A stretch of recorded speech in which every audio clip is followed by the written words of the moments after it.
मेरा नाम एडवोकेट स्मिता है और आज एक नई कानूनी जानकारी के साथ आप सभी लोगों के मध्य में उपस्थित हूँ। देखिए, पति पत्नी का वाद विवाद चाहे वो मामूली हो या फिर कोई ऐसा विवाद हो गया है जिससे काफ़ी समय से आप दोनों एक दूसरे से बातचीत भी नहीं कर रहे हैं, या पत्नी के द्वारा झूठे आरोप लगाए हैं या पत्नी ने आपके ऊपर ऐसे गंभीर आरोप लगाए हैं जहां पर आपके द्वारा कोई भी अपराध कारित नहीं किया है, या फिर पत्नी पर पति के द्वारा अत्याचार किया जा रहा है और पत्नी ने तुरंत कंप्लेन दर्ज करवा दी। देखिए, ऐसे बहुत सारे मामले होते हैं जहां पर पति या पत्नी की तरफ से केस किए जाते हैं और मामला न्यायालय तक पहुंच जाता है। जब काफ़ी समय बीत जाता है तो उसके बाद ऐसा एहसास होता है कि क्यों ना हम एक दूसरे से समझौता कर लें,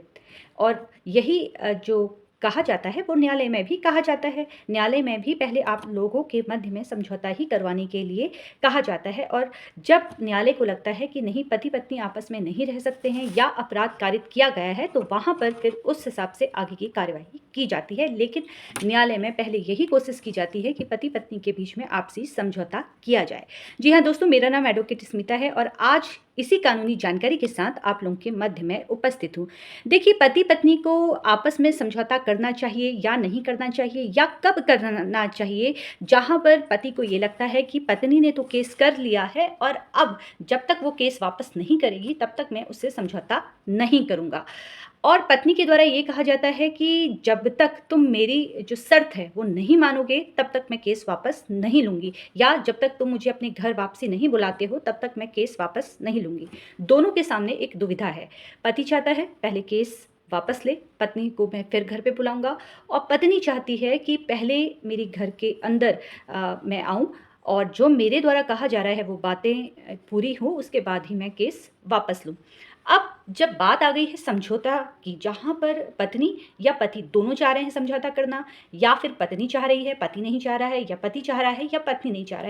रही है, तो ऐसी अवस्था में जब इस तरह के मामले हो जाते हैं तो यहाँ पर मैं आपको बता दूं, बहुत सोच समझ कर ही आपको निर्णय लेना होता है। जहाँ पर पति ये सोचता है कि अगर इसको मैं घर पे ले आता हूँ और घर लाने के बावजूद पत्नी अगर केस वापस नहीं लेगी, फिर मैं क्या करूँगा। हो सकता है ये मन में आपके भी दुविधा हो, तो आज इस वीडियो के माध्यम से आपकी ये दुविधा खत्म हो जाएगी। देखिए,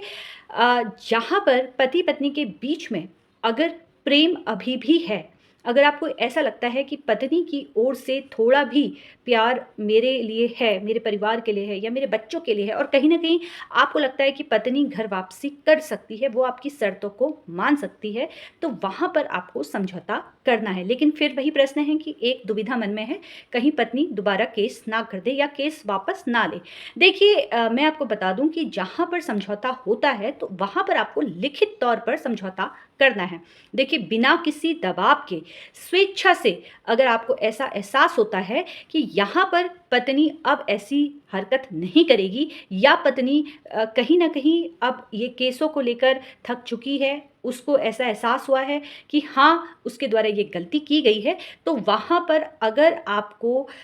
बिना किसी दबाव से, स्वेच्छा से, सहमति से आपस में बैठ के शर्तों के आधार पर अगर पत्नी वापसी आती है तो आपको तुरंत समझौता कर लेना चाहिए। देखिए, थोड़ा झुकाव आपकी तरफ से होना चाहिए, किसी के अधिकारों का हनन नहीं होना चाहिए, दोनों को थोड़ा थोड़ा झुकना चाहिए। जहाँ पर ऐसी शर्तें उस समझौता पत्र पे लिखना है जहाँ पर वो शर्तें तलाक की ओर ना जाएं। जी हाँ दोस्तों, जब भी समझौता आप करते हैं तो वो समझौता पहले तो लिखित तौर पर करना है। दूसरा, बिना किसी दबाव के अगर आप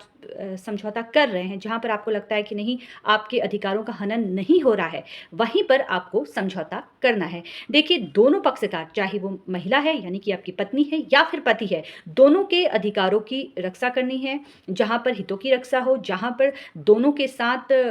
जो है थोड़ा थोड़ा झुकाव हो, दोनों अपनी शर्तों को थोड़ा इस तरह से रखें जिससे दूसरे को तकलीफ ना हो आने वाले समय में, उस आधार पर ही आपको आगे समझौता करना है। देखिए, अगर पत्नी के द्वारा ये डिमांड डिमांड की जाती है कि मुझे तुम्हारे माता-पिता से अलग होना है और मैं अलग ही रहूँगी, उसके बाद मैं तुम्हारे घर पे आती हूँ। और आप भी ये सोचते हैं कि हाँ, मैं अभी बोल देता हूँ कि ठीक है, मैं अपने माता-पिता से अलग हो जाऊँगा। या पत्नी कहती है कि तुम मुझे इतना रुपया हर महीने आपको देना है और आप ये सोचते हैं कि ठीक है, मैं हर महीने पैसा दूँगा। या पत्नी कहती है कि तुमने मेरे साथ मारपीट की है और आपने वहाँ पर किसी भी तरीके से समझौता करने के लिए बोल दिया कि हाँ ठीक है, आइंदा से मैं मारपीट तुम्हारे साथ नहीं करूँगा, जहाँ पर आपने उनके ऊपर कभी हाथ भी नहीं उठाया है। तो ऐसी अवस्था में आपको समझौता नहीं करना है। इसलिए क्योंकि अगर आप अभी समझौता कर लेते हैं, आपके द्वारा ये कहा जाता है ठीक है मैं अपने माता-पिता को छोड़ दूँगा, और जब पत्नी आपके साथ 3-4 महीने से कंटिन्यू रह रही है और फिर उसके बाद आप उनको यही कहते हैं कि नहीं मैं अपने माता-पिता से अलग नहीं होऊँगा, तो इस तरह के जो झूठे वादे हैं या आपको ऐसा लगता है कि उन वादों को आप पूरा नहीं कर सकते हैं, तो ऐसी अवस्था में बिल्कुल भी आपको समझौता नहीं करना है। ठीक इसी प्रकार अगर महिला ये कहती है